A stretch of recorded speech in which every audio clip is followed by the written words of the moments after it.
Hello, welcome to the Matchbook Horse Racing Podcast or Periscope, however you're joining us today. We, that is Rory Delargy and I, are looking ahead to a Saturday afternoon of racing, day 5 of the action at Royal Ascot. It's been an eventful week so far, given the rain over the first couple of days, some brilliant performances, and then nearly a Frankie Magic 6, but it wasn't to be. Yesterday, we're sat here Friday morning ahead of action on Friday afternoon and looking forward to the Saturday afternoon racing. And Rory Delargy joins me, the same Rory in a new house. Congratulations. And first of all, how's it been for you so far? First 3 days of Royal Ascot. It's been okay certainly from the matchbook point of view. I've been doing the daily blog with suggested lays, and touching wood desperately, we're 100% for the first 3 days. So some pretty short prices in there as well. So that's gone very well. The personal punting, the horses I'm actually backing to win, are rather frustrating. Lots of seconds, I'm afraid. That's just the way, isn't it? With particularly those big field handicaps. I was a very happy person on day 1, and day 3 have meant that I'm not so happy now. So there we go. We're back to the mean. As far as Saturday afternoon goes, we've got 2 superb races over the straight 6 at Ascot. And personally, punting-wise, I like playing on the straight course at Ascot.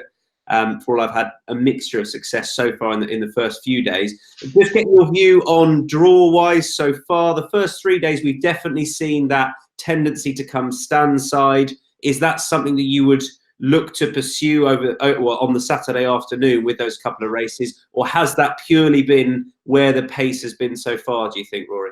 I think if you look at Royal Ascot over the last half dozen years, there tends to be a bias towards the high numbers. I don't think it's so much that you've got to be near a rail, and that's one thing that people get wrong. I think you just want to be left of centre, as it were, coming out of the stalls. You want to be in a stand side group. Obviously, the width of the track means it's difficult to get right on that rail. And even though there's been a bias towards high numbers, if you remember the Britannia last year, for example, is a good example of this. We knew that you had to be drawn very high there, but it was Ostilio who was drawn probably, just on the wrong side of that halfway mark. What was he drawn? 17, I think, and in a big field. Who's come out best, got to the front, and gradually drifted over stand side and dominated the race that way. So it's not just a matter of backing the highest stalls, although that worked very well in the Windsor Castle Stakes. The first 3 home were drawn 22, 23, and 24, weren't they? So you've always got to bear that in mind. And of course, this is also true of the round track. Again, the 1.5 mile handicap the other day, we had, very annoyingly for me, the winner in stall 8, I believe, ruined a nice trifecta for those drawn very high, which is a play I always like to get involved in, because no matter how often it happens, people still can't believe that you can be drawn 20-something on the round track at Ascot and actually be advantaged by it, and yet every year it happens. I'm smiling because I enjoy some of those connections comments in the paper that said we could be better drawn, and you're drawn in 18. Something will be drawn 2 going, we're very happy with our draw, and you're thinking, I'd rather be the other way. Yeah, exactly. Yeah. But there you go. Anyway, let's have a look at the Diamond Jubilee, which has got a feel, as I wouldn't always say it is personally, is one of the races of the week. I feel we sort of slow down a bit to Saturday, and I personally always look forward to, for some reason on a punting angle, look forward to the Wokingham a little bit more than the Diamond Jubilee. But with Blue Point in there, who heads the betting of 18 currently, around the 3.5 mark, he's a fascinating addition. Invincible Army 5.0, City Light 8.0, Bound for Nowhere 13, Libravido, another one from the Tuesday who's been added to this race, the Tin Man 13, and then we get into the slightly bigger prices. Blue Point, first of all, I set out with, when I saw he'd been declared in this race, thinking, hang on a second, he's now a better horse over 5, a stiff 5 suits ideally, stiff 6, I know he's won over course and distance, but given the horse he's become, is that really his bag? And then I saw his draw, and for all I could have crabbed his draw on Tuesday afternoon, this, surely bang in the middle, is exactly what they would have wanted. Yeah, it's what they would have wanted for the earlier races. What happened with him last year, he was drawn in the middle. He was able to tuck in right behind Batash in last year's King Stan Stakes, and just got a toe all the way through the race before winning in decent style. Whereas this year was drawn in stall 1, not the ideal place to be, has won it I wouldn't say quite in similar style, but it became a proper match between him and Batash, and he outstayed his rival there. Yes, he is fully effective at this over the stiff 5. You watched him in the Nunthorpe last year, you'd have said he's a horse who does not want 5 furlongs, taken off his feet there by horses he would have beaten at Ascot. And this is a weaker race, you have to say. It's got a lot of depth in it. The King's Stand didn't have a huge amount of depth. It had 3 or 4 horses who looked very good. And of course, Batash on his day is head and shoulders above the others. The 6 furlong division is just a little bit weaker in terms of the outstanding quality. There are lots of horses who are capable of winning a Group 1 in this division. And Blue Point, after what he did the other day, he's clearly the best horse in the race. The question is whether he's able to back up that quickly. It's something they weren't talking about after the race, for all he was entered.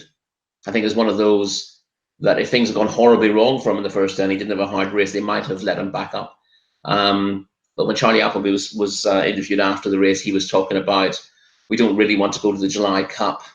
We might go to Ireland for the Flying 5 there. But actually, there's not an awful lot for him until sort of August, September time. So it makes sense, given how well he goes in Ascot, that they should go for the Golden Jubilee.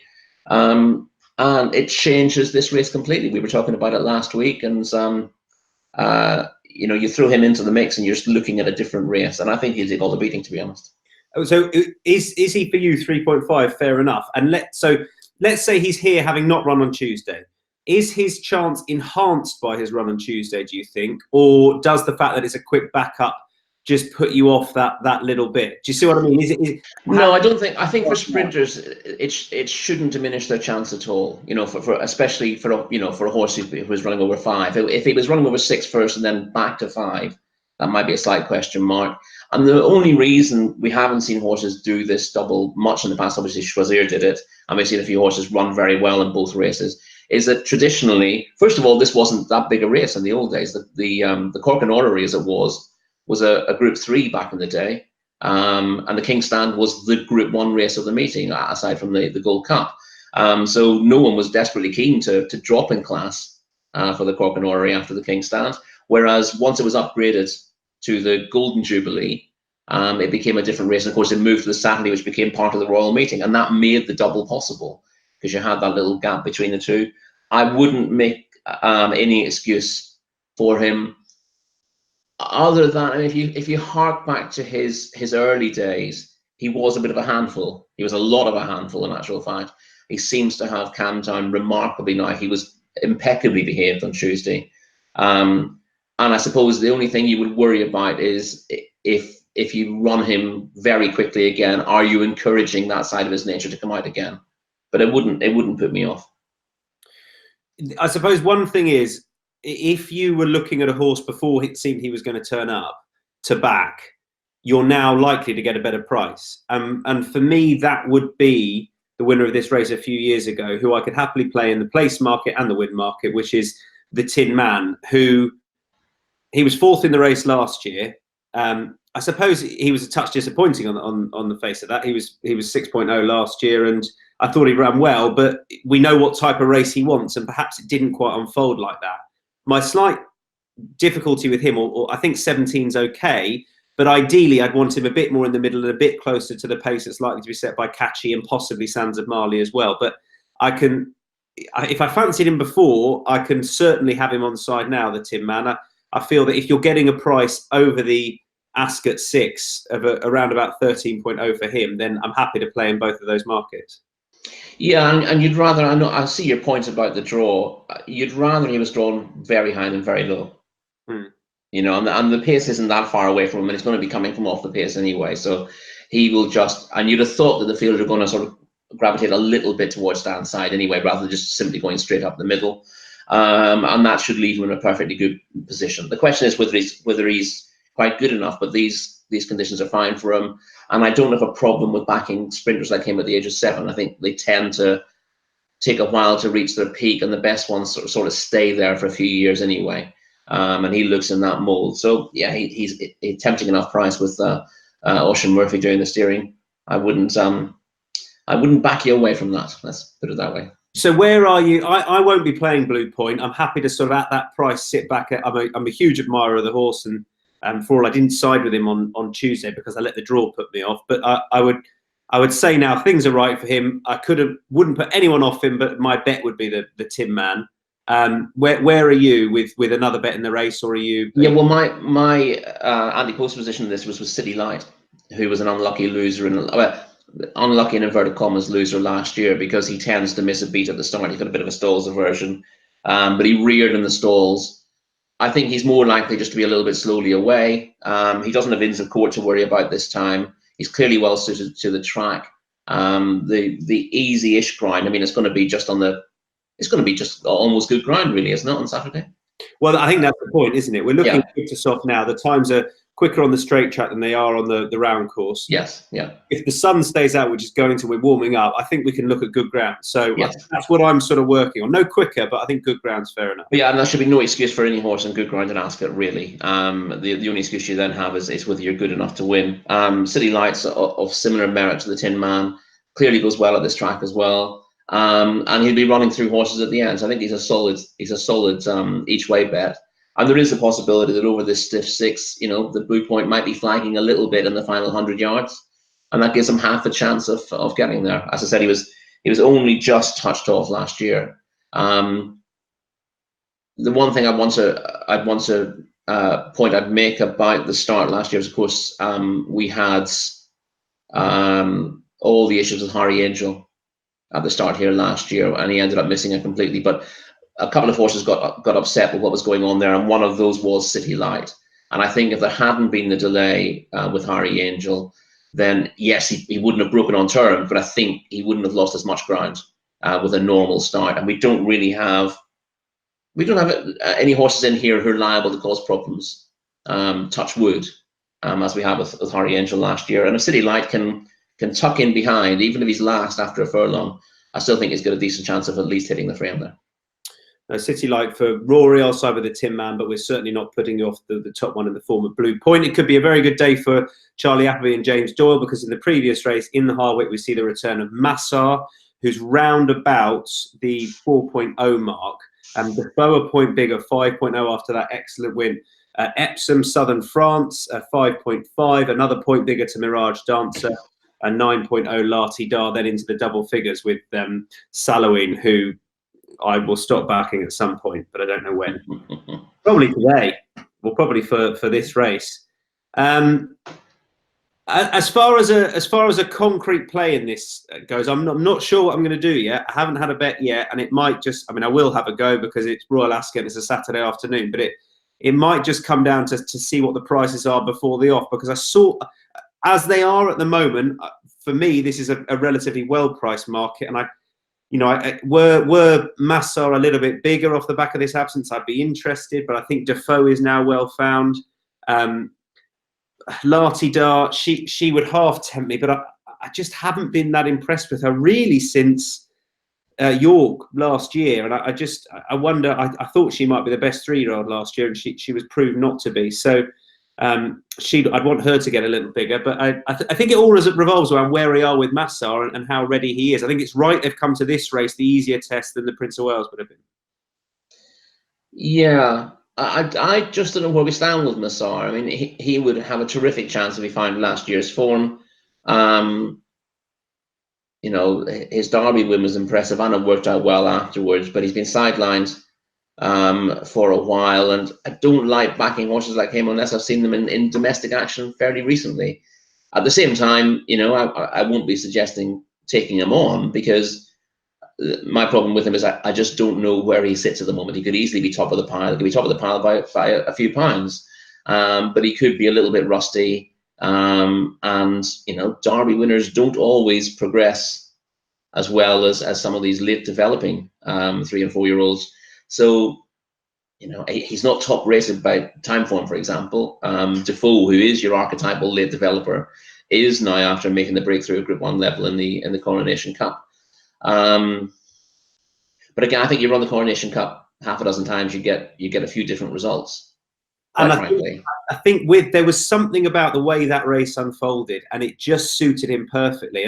And for all this track will suit him. I'm not quite so sure it will unfold as well as it did for him on that day. It was great he got his Group 1.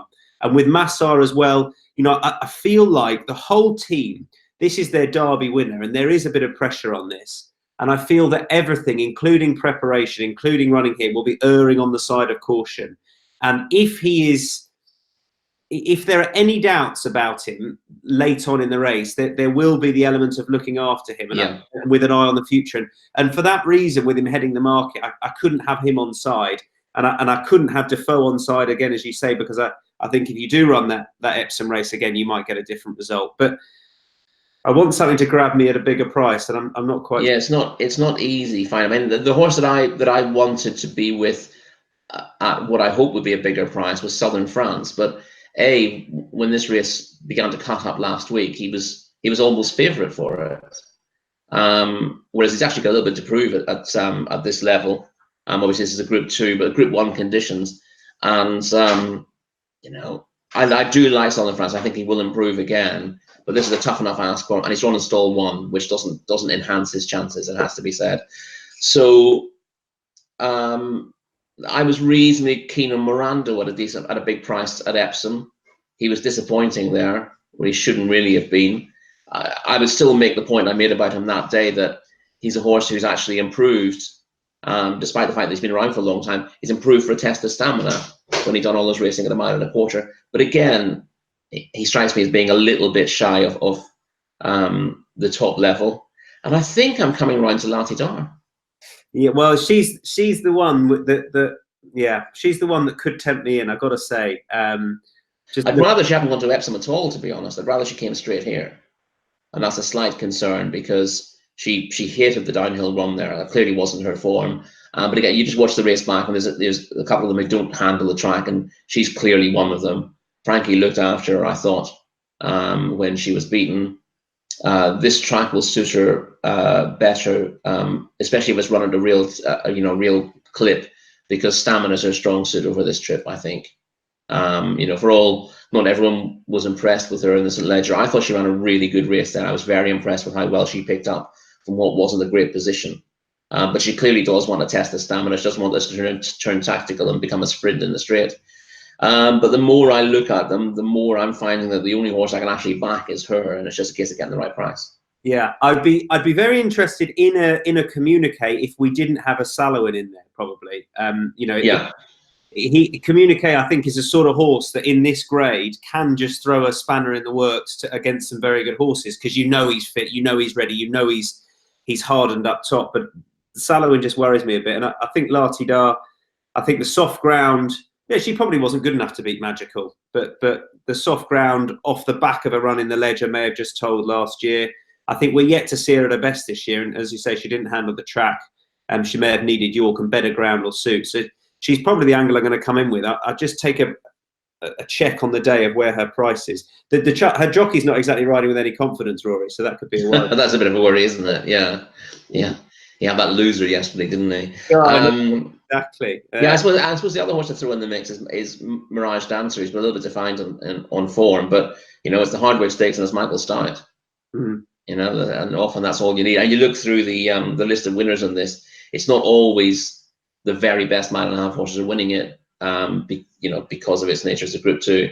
But Sir Michael always manages to plot them up for it. So he's probably going to run he's definitely going to run his race. The fact that he's ridden by Pat Dobbs means that people don't tend to back Pat Dobbs, do they? He's an absolutely top-notch jockey. I think he's only got the one Group 1 to his name when he won the Coronation Cup a few years ago. But he's a very safe pair of hands, and I can see Mirage Dancer perhaps being overpriced. But I think it's Lati Dar yes or Lati Dar no in the end. Yeah, I'm in agreement there. For all, it's not going to be the biggest betting heat for either of us, but we wouldn't be siding, I think, with those at the top of the market as it stands currently.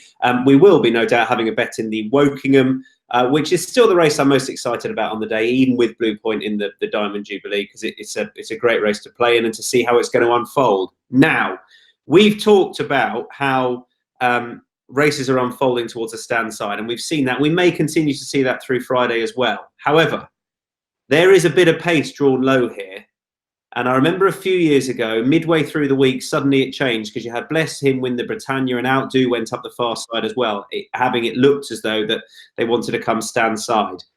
And personally, I'm going to have something far side as well, just in case. I think we'll get a couple of groups here, and I would want to stick something over the far side. There's also one I want to back near side as well. Kate Byron currently 10.0, Danzino 12.0, Foxtrot's Lady 13, and then similar prices and bigger going onwards and upwards. You can lead us off, Rory, because I've got 3 on side. How do you think the race will unfold, and where are you looking draw-wise, first of all? I don't have an especially strong view on how it's going to unfold, and I've got one arrow here, and it's an arrow at a big price. Great.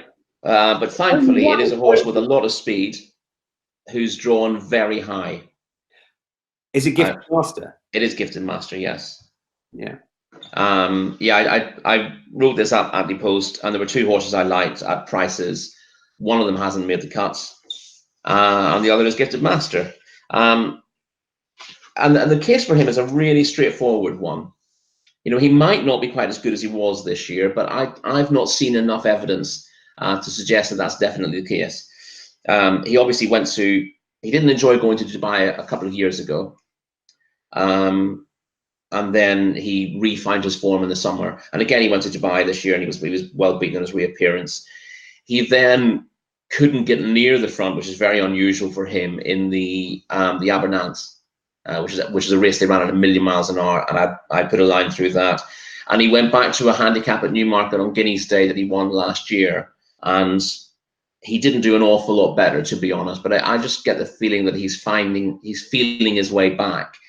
I could be wrong. It could simply be a £10 worse horse this year, in which case he's not going to win anything. But he's had 3 handicap runs in his life. He won that Newmarket handicap last year, I think, of 109. He then went and won the Stewards Cup at Goodwood of 111. And he comes here off 107. Now, if you imagine any other horse, you know, who'd won a really competitive handicap at Newmarket, on their next handicap start won the Stewards Cup and then run a few below par races, where would their current mark be in relation to the mark they won the Stewards Cup off?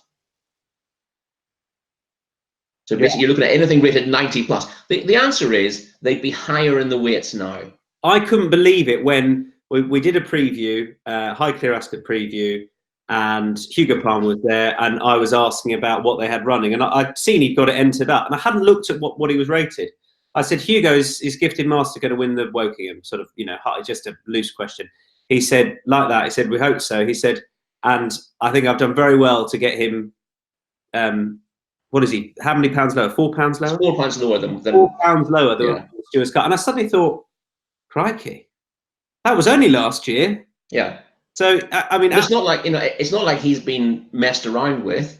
He's just running in Group 2, Group 3 races, when he always seems to meet his match. I mean, he's got a very good record at Newmarket, and he's won group races there. But you put him up against the best, and he's not quite good enough because he wants to dominate.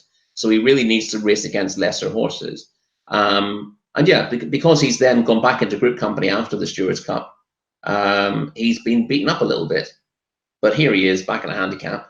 And as I said, any other horse, they'd still be higher in the weights because the handicapper knows how good the Stewards Cup is and knows if you're capable of winning that, you don't want to be dropping too far below it unless you prove conclusively that you're not as good as you were. He's had very few opportunities in similar races since. But the nature of handicapping of group horses means his mark is correct in terms of group company, but I think it's wrong in terms of handicap company, if that makes sense. Yeah, I think it makes perfect sense. And I think he's a very interesting player on the card with James Doyle on board, who's got a really good record on him.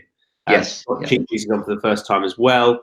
I mean, he's part of the reason I want to have one high. That horse, he's drawn 22, is the old boy Intersab. David O'Mara won it without doing 8-year-old a couple of years ago. I think Jamie Spencer's an interesting booking for him. And he is another horse. He's rated £7 below his best. And I think he ran in this last year of 109. He ran okay as well. as the race just developed a bit away from him, but he would never have won off that. But if he's going to have a squeak here at a big old price of 103, I think he's fair enough. And the one I wanted to play low was Jeremy Nasida's runner at Royal Ascot before he retires, Cenotaph, who's got some good all-weather form for all he's yet to prove it on turf, but that can transition well to the Ascot straight track. And just because I want to have one low, because there is a fair bit of pace down there, for I still think the winner will come high. It's more of a sort of angle just in case I'm wrong on that. And there is a chance that group will benefit far side. I thought Cenotaph, he's that sort of strong travelling hold-up type who could have the race run to suit.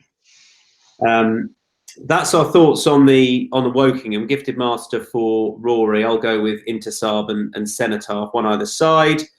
Just quickly, anything else on the day? We've obviously got the Chesham to kick things off. We've got the Jersey as well, which I like having a go in. I think the two from Epsom last time, Space Age, who was very impressive.